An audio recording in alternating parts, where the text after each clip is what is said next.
Mon troisième livre va s'appeler...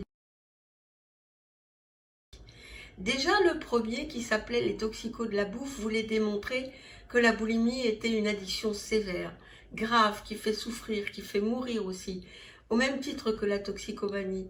À cette époque, on ne le savait pas, les gens pensaient, et même les spécialistes, que c'était une question de mauvaises habitudes, et puis on les aidait à manger sainement et à faire des repas réguliers. Mais moi, je savais que ça marchait pas parce que j'avais été boulimique et je savais que c'était un problème d'identité. Donc, aussitôt les toxicos de la bouffe parus, j'ai été invitée sur le plateau de Bernard Pivot. C'était en 1990. Je culpabilisais beaucoup de faire ça, mais je pouvais pas faire autrement. C'est-à-dire, vous faisiez vomir pour éviter l'obésité. Oui, c'est ça. Ouais. Mais vous C'est pouviez l'identité. vomir plusieurs fois par jour? Ah oui, 20 fois à peu près. 20 fois?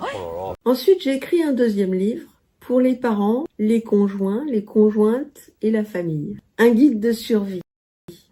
Parce que la plupart des gens qui sont proches d'une personne boulimique ont besoin eux aussi de comprendre, même s'ils n'en peuvent plus, même s'ils sont en colère, même s'ils sont au bord de la crise de nerfs eux aussi. Les maris, les compagnons, les enfants, les mamans, les papas, il faut qu'ils sachent aussi que eux, ils ont le droit de souffrir en fait. Et que moi, parallèlement à elle, j'ai souffert autant que... Enfin, ça paraît peut-être un petit peu prétentieux de le dire, mais j'ai souffert autant qu'elle, j'ai souffert avec elle. J'étais mal le matin, j'étais mal le soir, j'étais bien le matin, bien le soir. J'étais comme elle. En réalité, quelqu'un qui est boulimique, c'est quelqu'un qui ne se sent pas exister. Et en même temps, on peut repartir de zéro. On peut utiliser un groupe de thérapie pour tout recommencer, pour découvrir ce qu'on aime, ce qu'on n'aime pas, ce qu'on a envie de faire ou pas, ce qu'on a envie de dire ou pas, et devenir enfin la personne qu'on a besoin et envie d'être.